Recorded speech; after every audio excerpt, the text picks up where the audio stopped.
Pozdravljeni. Marsikateri navdušenec Formule 1 je malce začuden nad naslovom tega prispevka.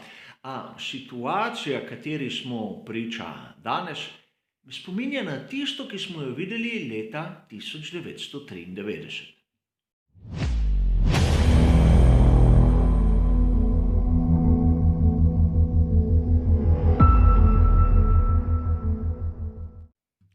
Moja asociacija na Lewisa Hamiltona ter Ayrtona Seno izhaja iz tiste objave, katero sem zasledil na družabnem omrežju Twitter strani tovarniške ekipe Mercedes.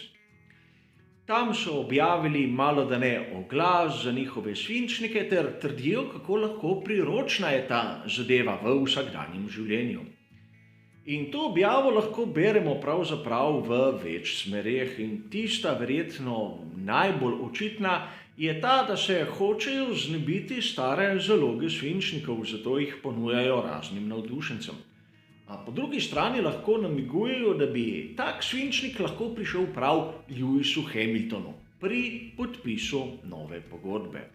Stara praksa pri tovarniški ekipi Mercedes, tudi v prejšnjih sezonah smo videli podobne zgodbe. A zadeva mi je priklicala v spomin dogodke iz leta 1993 in da bi bolje razumeli, kaj se je pravzaprav dogajalo takrat, se moramo vrniti še v sezono predtem, v leto 1992. Vsakemu navdušencu je tista sezona znana po Williamsu F2W14B, bolidu z aktivnim vzmetenjem, dominantno sezono Nigela Mansella, kateri je postal svetovni prvak že na veliki nagradi Madžarske.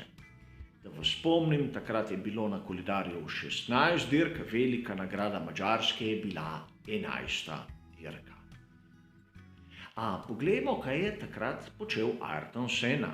Bil je še zmeraj pri McLarenu in tista sezona ni bila ena izmed njegovih najboljših. Ne govorimo toliko o možnostih za osvojitev naslova svetovnega prvaka, ampak na koncu Ayrton Senna je bil šele četrti.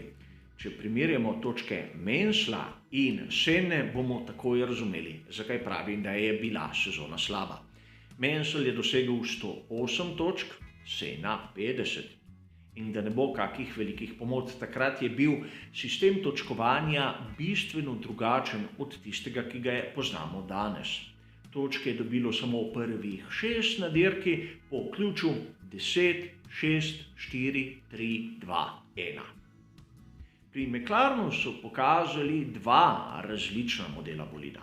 Namreč MP4-6B ter nato MP4-7A. Oba sta imela dve različici motorja Honda V12. A v sezoni 1992 smo izvedeli, da je to zadnja sezone Honde pri McLarenu, seveda v tistem obdobju, zopet da ne bo pomot. In Ayrton Senna je bil vse prej kot zadovoljen.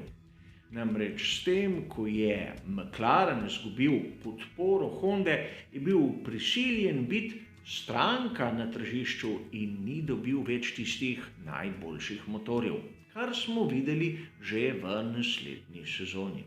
Leta 1993 je McLaren uporabljal motorje Ford Cosworth.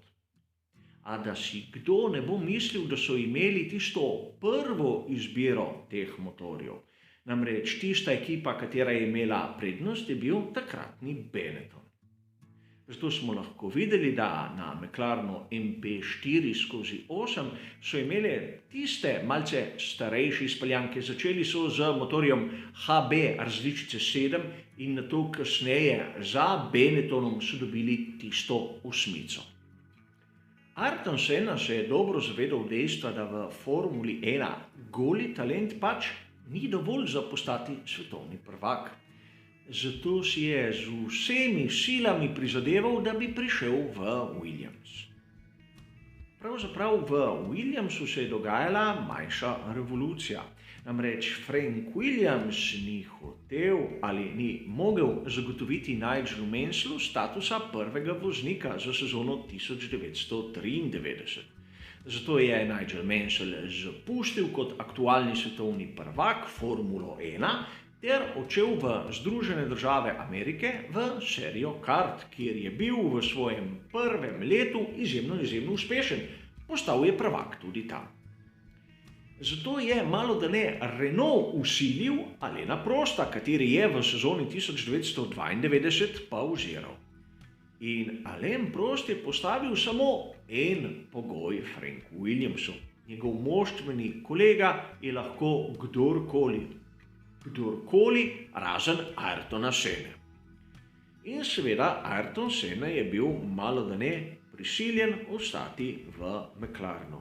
Ni imel druge opcije, čeprav si ni želel tistega McLarena MP4/8 z motorjem Ford.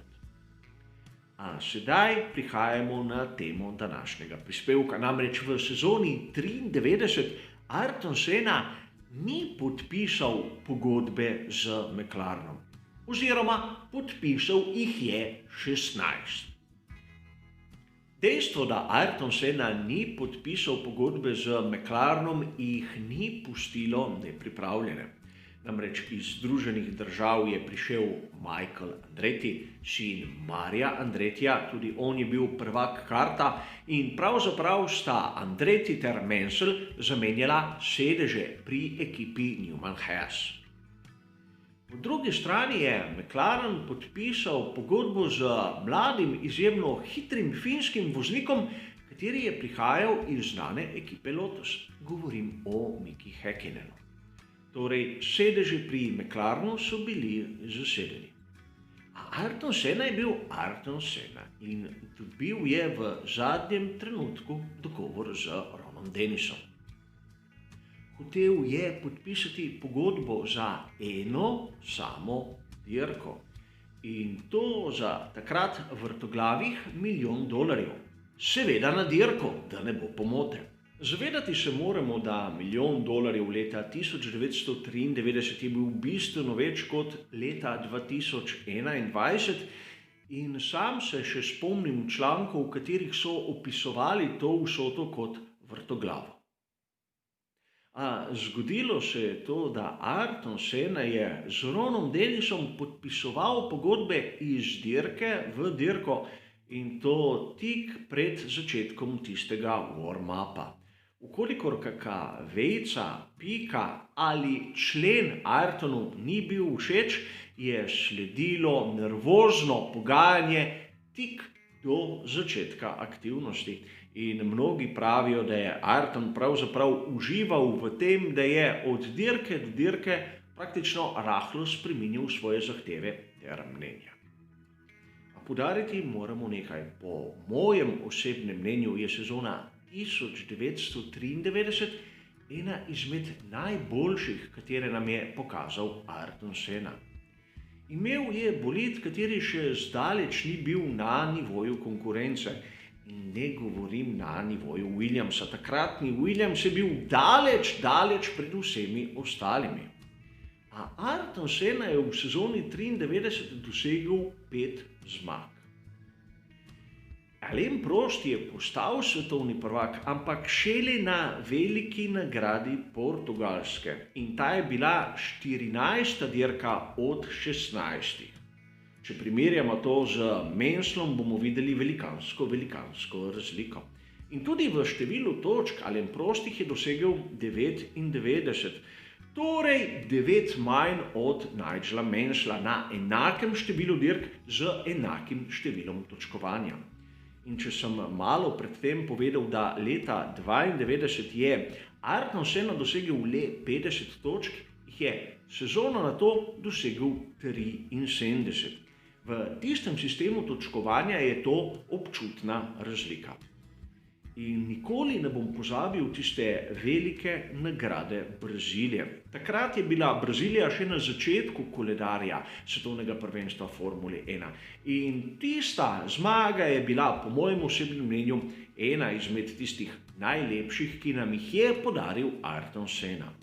In nikoli ne bom pozabil njegovega slavja, ko si je naokrog pred svojo publiko pripeljal s takratnim varnostnim avtomobilom, Fiatom Tempro, in o tem smo tudi že govorili v drugem prispevku.